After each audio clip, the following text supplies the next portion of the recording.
నేటి ప్రపంచం అశాంతి, అయోమయ స్థితిలో కొట్టుమిట్టాడుతుంది. ప్రతి ఒక్కరూ శాంతి కోసం విలపిస్తున్నట్లు, పరితపిస్తున్నట్లు అనిపిస్తోంది. కానీ శాంతి కోసం చేసే ప్రయత్నాలన్నీ విజయవంతమవుతున్నట్లు లేవు.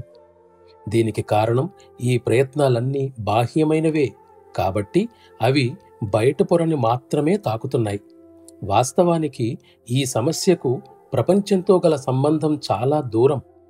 నిజానికి అది వ్యక్తికి సంబంధించిన సమస్య. ఆ తర్వాతే ఇది సమాజానికి చెందినదవుతుంది. కాబట్టి దాని పరిష్కారం కూడా అదే క్రమంలో జరగాలి. ప్రపంచ శాంతి వ్యక్తిగత శాంతితో చాలా సన్నిహిత సంబంధాన్ని కలిగి ఉంది. కాబట్టే వ్యక్తి అంతర్గత మానసిక స్థితిని మనం లెక్కలోనికి తీసుకోవాలి.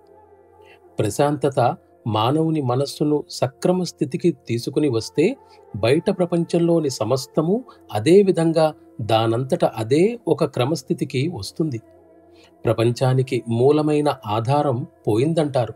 ఇది చాలా విచారకర విషయం. దానిని పునరుద్ధరించటానికి మానవుల వ్యక్తిగత మనస్సుల్లో శాంతి, ప్రశాంతతలను పెంపొందించటానికి తగిన పద్ధతులను అనుసరించవలసిన అవసరం ఎంతైనా ఉంది.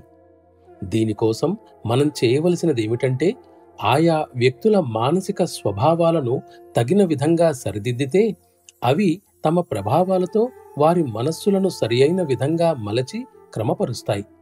వ్యక్తిగత మనస్సు విశ్వ మనస్సు స్థాయికి ఎదిగినప్పుడే ఇది సాధ్యపడుతుంది.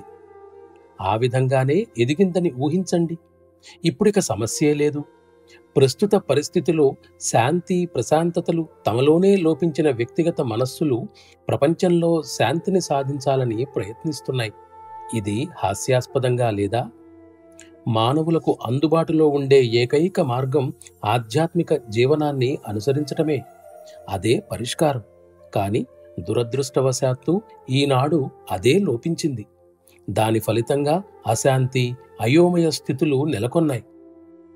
దీని పరిష్కారం కోసం అనేకులు అనేక మార్గాలను సూచించారు. కానీ వీటన్నింటిలోనూ ప్రధాన లక్షణం లోపించింది.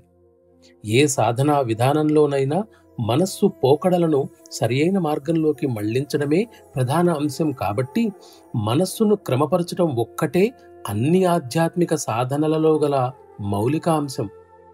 మనస్సు తన మొదటి మౌలిక స్థితిలో ఉన్నప్పుడు సంపూర్ణంగా, పరిశుద్ధంగా, సక్రమంగా ఉండేది. మన తప్పుడు ఆలోచనలు, చెడు మార్గాల వలన అది చెడిపోయింది. అది తిరిగి తన పూర్వస్థితిని పొందటానికి దానిని మనం సరిదిద్దవలసి ఉంది. ఇంచుమించు సాధనా పద్ధతులన్నింటిలోనూ రెండు ప్రధాన అంశాలు ఉన్నాయి. ఒకటి స్వయం కృషితో అభ్యాసము, రెండవది గురువు సహాయ సహకారాలు. తగిన స్థితిని పొందటానికి స్వయం కృషితో అభ్యాసం మాత్రమే చాలదు. దీనికి దైవ కృప కూడా తోడ్పడవలసి ఉంది. ఈ కార్య నిర్వహణకు అది అత్యావశ్యకం. దివ్య కృప కేవలం గురుదేవుని ద్వారా మాత్రమే వ్యక్తిలోనికి ప్రవేశించడం జరుగుతుంది. అందువలన అభ్యాసి తన గురువు ద్వారా ఆ దివ్య కృప తనలోకి ప్రవహింప చేసుకోవాలని కోరుకోవడమే వాస్తవంగా అతడు చేయవలసిన పని. స్వయం కృషితో చేసే అభ్యాసం ఆ దివ్య కృపకు మనలను పాత్రులుగా చేయటానికి ఒక సాధనం మాత్రమే. నేను ఈ విధంగా చెప్పడానికి కారణం మతపరమైన గురుత్వాన్ని సమర్థిస్తున్నానని అర్థం కాదు. దివ్య కృపను ప్రాణాహుతి లేదా యోగ ప్రసారం ద్వారా అభ్యాసిలోనికి ప్రవహింపచేయగల శక్తివంతుడైన వ్యక్తి మాత్రమే గురువు కాగల అర్హత గలవాడు. అట్టి అర్హుడైన గురువును ఎన్నుకోవడం నిజంగా ఒక సమస్యే. కానీ గురువుల అర్హతను పరిశీలించే సులభ పద్ధతిని ఒకదానిని నేనిక్కడ సూచిస్తాను. నీవు ఎవరితోనైనా కలిసి ఉండే అవకాశం వచ్చినప్పుడు అతని సాంగత్యం వల్ల నీలో శాంతి, ప్రశాంతతలు పెంపొందాయా లేదా అని, నీ మనస్సులో నిర్విరామంగా చెలరేగుతున్న భావనల ఉధృతి నీ మనస్సుపై భారం కలుగజేయకుండా తాత్కాలికంగానైనా చల్లబడిందా లేదా అని తెలుసుకోవడానికి ప్రయత్నించు.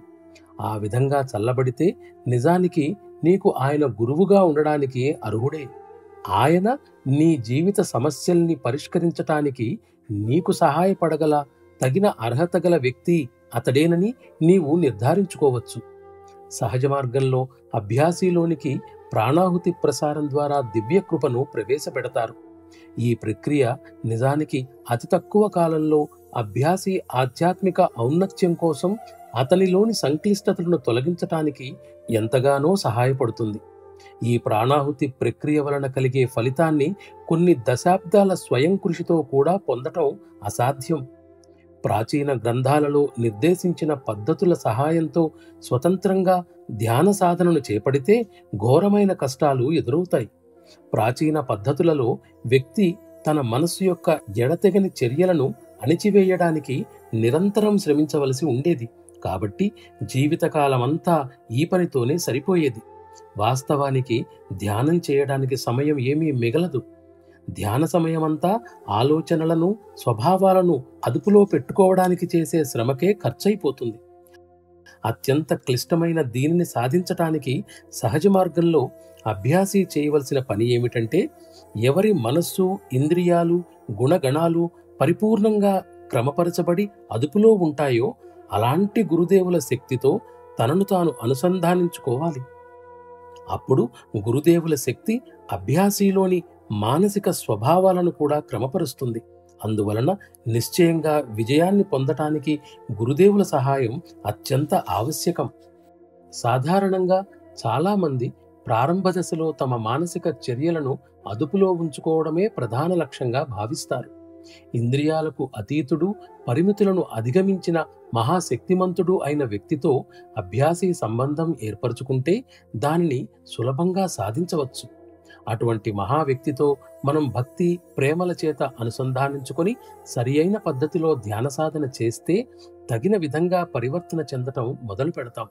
క్లుప్తంగా చెప్పాలంటే మనల్ని పరిమితులకు, ఉద్రేకాలకు కట్టిపడవేసే బంధనాలను మనం ఒక్కటొక్కటిగా త్రెంపివేయవలసి ఉంది. పరమాత్మ కృప ఈ లోకంలోనికి ప్రసరించి మానవులందరికీ శాంతి, భద్రతలను ప్రసాదించుగాక.